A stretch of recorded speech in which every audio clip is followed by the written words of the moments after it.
And that was to destroy East Coast rap. And what I mean by that, and I know people gonna be like, yo, Gene is out of his mind and everything like that. Check this out, brother. In the moment, it just felt like, what? Like, is this fun for him? Is this a test? For years, we've heard whispers, stitched together theories, and endless debates about who really wanted Shakur gone. But now, something different has landed, a shockwave from someone who was right there in the inner circle. Gene Deal, the man who once stood by Diddy's side as his bodyguard, has dropped revelations so raw they tear through decades of silence. According to Gene, Diddy's feelings for Shakur weren't just competitive tension or East Coast versus West Coast bragging rights. They were laced with hate, personal venom, and, if we believe Gene, a clear, open intention to see Shakur eliminated. This isn't rumor mill chatter anymore. We're talking about sworn words from someone who ate, traveled, and worked under Diddy's watch every day. He claims Diddy didn't just stew quietly. He voiced threats, words that now read like chilling premonitions of what was to come. Sean had to take responsibility for what he did as an individual. Sean is the one who pulled that gun out. Sean is the one who shot. So he has to take responsibility for that. The detail that shakes us most is how ordinary Diddy was, apparently, about saying it. Not whispered in a dark corner, not coded through music, but laid out bluntly. Shakur was a target. When we add in what's now resurfacing in court records, transcripts where Diddy's name came up dozens of times in connection to bounties, payments, and his fury over Hit 'Em Up, the puzzle starts fitting together in ways that are hard to dismiss. It wasn't just a feud over records. It wasn't just a label war. It was a storm brewing in boardrooms, backrooms, and clubs, fueled by jealousy, betrayal, and money. We've all suspected the East Coast-West Coast clash was dangerous. But Gene Deal paints a portrait of something darker, almost clinical, as though Diddy was commissioning work like a mob boss, settling a score. A lot of potential. Jay was more quiet. But I mean, I learned that Jay was being quiet because he was taking notes. He was taking notes, observing everything, taking it all in. Because, sometimes you're around and you're watching to see things to do. But some people are around. But here's where the story swerves into the extraordinary. Gene doesn't just say Shakur was under threat. He hints that Shakur himself sensed it. Imagine that, a man at the height of his fame, his music reshaping the culture, and at the same time looking over his shoulder, knowing someone with reach and resources wanted his life cut short. Gene suggests Shakur wasn't naive, that he might have even been preparing for it. That possibility flips the narrative we've all carried for years. Was Shakur really caught off guard on that Las Vegas strip, or was he already plotting a way to slip the noose? I don't think they are scared of him. I think they more so, they don't want him to embarrass their reputation and things that they've been known for. You understand? Because the whispers don't stop at the idea of a hit. They bloom into something far stranger, that Shakur staged his own exit, that after the shots rang out, after the hospital vigil, after the headlines declared him gone, he wasn't gone at all. This theory isn't fresh gossip. It's one that's lived for decades, but with Gene's revelations, it suddenly feels sharper, almost logical. If he knew Diddy's crew wanted him erased, what choice did he have but to escape the only way a superstar of his magnitude could? By faking the very ending that everyone expected. The more we study the final hours in Las Vegas, the stranger the details become. Why wasn't Shakur wearing his usual protective vest? This was a man who often strapped it on for appearances, for clubs, for times when danger was real. And yet on that night, at a Tyson fight with gang tensions high, he left it behind. Was it arrogance? Or was it part of a script already unfolding? And then the autopsy report, full of discrepancies so bizarre they almost feel intense. Listed taller and heavier than his real stats, with a coroner who disappeared from the profession right after handling Shakur's body. Fans have pointed out the hospital records never lined up with the official timeline. Even his mother's cryptic words, that her son chose to leave quietly, feel less like mourning and more like a secret knotted through tears. Add to that the avalanche of supposed sightings. Havana locals swearing they'd seen him wandering markets. Belize investigators posting photos of a man in his 40s who bore that unmistakable stare. The whispers of a security operative, Michael Nice, claiming he helped stage a double body switch and personally flew Shakur to Cuba. Nice even said Castro himself sanctioned the safe haven, and then, conveniently, Michael was reported gone right before he promised to release proof. Conspiracy, coincidence, or cleanup? We can't ignore that in this tangled saga, too many people connected to the truth vanish before their moment, and look closer at Shakur's art itself. Machiavelli, the alias he embraced, drawn from Machiavel, the thinker who wrote about faking one's own demise to fool enemies. In Shakur's album booklet, the eerie phrase, "Exit Shakur, enter Machiavelli," rearrange those letters and fans see "Am Alive," K, 7 posthumous albums later, each one feeding into the myth, each one carrying the voice of a man who sounds far too present, too urgent to be long gone. Were these vaults of music just his workaholic legacy? Or were they planned drops, messages from a distance? Interestingly, we haven't seen the indictments yet. There's been some time lag. I suppose it will take some time to go through all the forensic, evidence. When we fold all of this back into Gene Deal's account, the stakes rise even higher. Because if Diddy truly ordered a squad to finish Shakur, then the paranoia wasn't paranoia at all, it was survival instinct. Imagine the scale of desperation it would take for the most magnetic rapper of his era to vanish willingly, to trade global fame for a shadow life. That isn't about ego or rivalry anymore. That's about saving your own breath. The theory doesn't just suggest a fake passing, it suggests a man cornered into a choice between being a martyr or a ghost. And that leaves us staring down the bigger question. If Shakur did escape, what was the final trigger? Was it the promise of millions allegedly on his head, whispered in a crowded room by Diddy himself? Was it the constant shadow of the Crips, the Bloods, the record label feuds that had already claimed too many?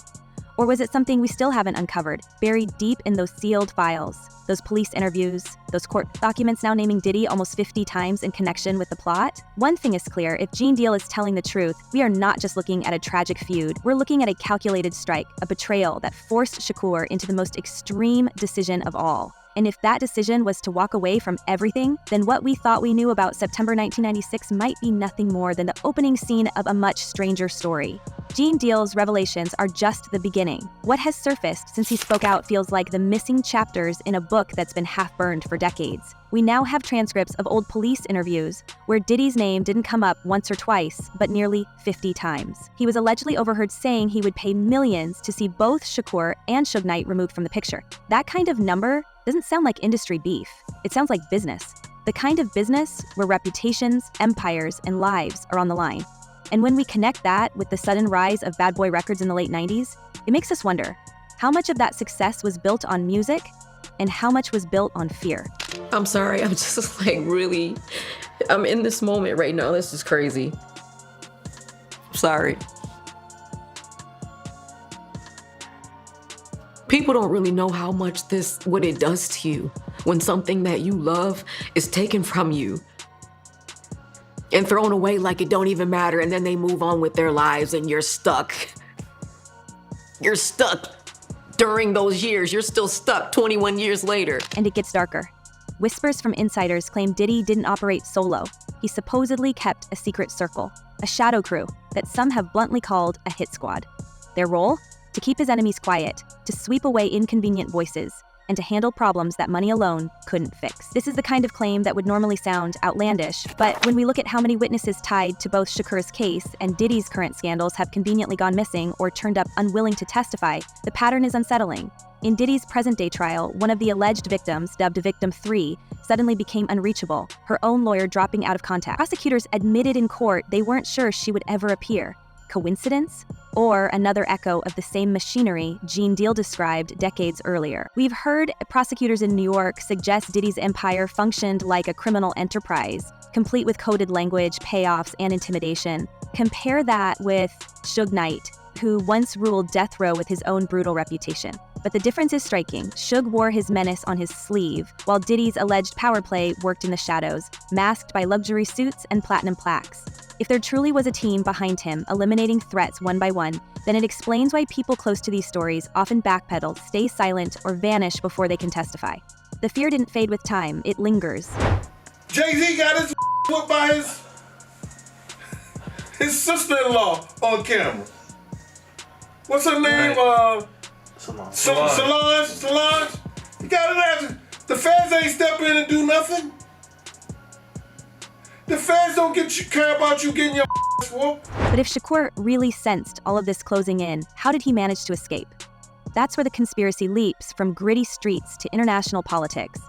Several insiders, including former security officers with ties to the Black Panthers, claim that Shakur was smuggled out under the watch of Fidel Castro himself. The connection isn't far-fetched. Shakur's parents were deeply tied to Black Panther activism, and his aunt, Assata Shakur, has lived in exile in Cuba for decades under Castro's protection. So the idea that Fidel would extend that same refuge to Shakur fits into a much larger story. According to Michael Nice, who once claimed he was part of the extraction, Castro agreed to shelter Shakur under strict terms: no public appearances, no open music releases, and above all, no confession that he was alive. Imagine that trade-off. One of the world's brightest voices, a man who could command a stadium with a single verse, reduced to anonymity on a Caribbean island. No stages, no studios, just survival. If true, Shakur may have lived with that bargain every day, safe from Diddy's alleged hunters, but silenced from the world he once electrified. And yet, even in hiding, his presence kept slipping through the cracks. Locals in Havana told reporters they saw him wandering narrow streets. Videos popped up of lookalikes who bore uncanny resemblance. In Belize, a private investigator even posted photos claiming they showed Shakur in his 40s, smiling with fans. Each sighting fuels the fire, and each denial does nothing to smother it. Well, the things that I experienced with him were monster-like. That stuff almost destroyed my life. It's telling that every time proof seemed about to emerge, something went wrong. Michael Nice swore he had audio and video evidence of Castro's involvement, then conveniently was reported gone in 2018, just as he promised to go public. Investigators who pressed too far into the Vegas shooting often found themselves blocked, reassigned, or discredited. Even Greg Kading, the former LAPD detective who linked Diddy to the crime in his book and documentary, faced backlash so strong that his project was nearly buried. This isn't just the usual fog of conspiracy. It feels like an invisible wall protecting certain names, while everyone else who dares to speak gets pushed off stage. So, Terrence Howard appeared on the PBD podcast with Patrick Bet-David, and the episode, this premiered on April 4th. Definitely making the rounds, because in this episode, Terrence Howard describes an interaction with Diddy where he says that he believes that Diddy was trying to have with him. Let's take a look. We also can't ignore the symbolism Shakur left behind. The Don album, released after his supposed passing, carried not just new music, but a blueprint. The Exit Shakur Enter Machiavelli line, the nod to Machiavelli's teachings about faking one's passing to outmaneuver enemies, the strange anagrams hidden in plain sight. It all looks less like art and more like a coded confession. Fans who studied the material for years point out that it wasn't just creative branding, it was instruction, a farewell letter that doubled as a survival manual. Was Shakur telling us exactly what he planned to do, assuming only those willing to read between the lines would understand? Meanwhile, Diddy's own downfall today casts a fresh light on those old suspicions. Facing federal charges for trafficking, racketeering, and coercion, with prosecutors comparing his empire to Jeffrey Epstein's, he looks less like a misunderstood mogul and more like a man whose empire was built on secrecy and intimidation. The fact that raids uncovered not just luxury goods, but shocking amounts of supplies, thousands of bottles of oils and other items tied to his infamous freak-offs, reveals a darker side he worked hard to keep hidden. If these charges stick, Diddy could face life behind bars. And in that courtroom drama, it's no coincidence that whispers of Shakur's case are resurfacing again. Investigators have confirmed they've cross-referenced files connecting dots between the mid-90s violence and today's legal scandals. And what's really going to be interesting is the parade of celebrities who we expect to be mentioned and or called into that courtroom. You know, people who we hadn't heard about prior, like Mike Myers, you know, Austin Powers, Mike Myers. Why is he getting called? Why is he on the witness list? That'll be fascinating. And then, of course, there are the no-name, quote unquote, women who are going to have to find every ounce of courage they have. Some legal analysts have begun to draw eerie parallels between the allegations Diddy faces now and the accusations that have haunted him since the 90s. Back then, his name surfaced in secret police interviews and insider testimonies, linking him to the plot against Shakur. Today, prosecutors describe him as the architect of a sprawling operation that allegedly thrived on coercion, intimidation, and control. The pattern is difficult to ignore. A man accused of leveraging power not through creativity or talent alone, but through fear and manipulation that crossed every boundary. The current indictments describe Diddy's empire as functioning like a criminal network, complete with coded hierarchies, loyal enforcers, and cover-ups designed to protect the boss at all costs. This mirrors the whispers from decades ago, when insiders suggested he had his own circle of loyalists tasked with silencing rivals and keeping inconvenient witnesses out of sight. The connection may not be direct in the eyes of the law, but the structure looks hauntingly familiar. The same blueprint of domination applied in both the music industry and behind closed doors. Let's talk about the filth that's starting to come out in the early days of the Diddy trial. This, of course, is P. Diddy. Surprise, surprise, he's a creep. Surprise, surprise, he's done horrible. Some former investigators have hinted that the timing of these new revelations is no coincidence. With witnesses in his trafficking case disappearing or refusing to appear, many believe the same intimidation tactics that once kept Shakur's case cold may still be in play today. The courtroom may finally provide the stage where prosecutors attempt to link decades of suspicion, showing that the methods used to expand Bad Boy records were not isolated choices, but part of a long-standing pattern of control that reached its peak with the alleged bounty on Shakur.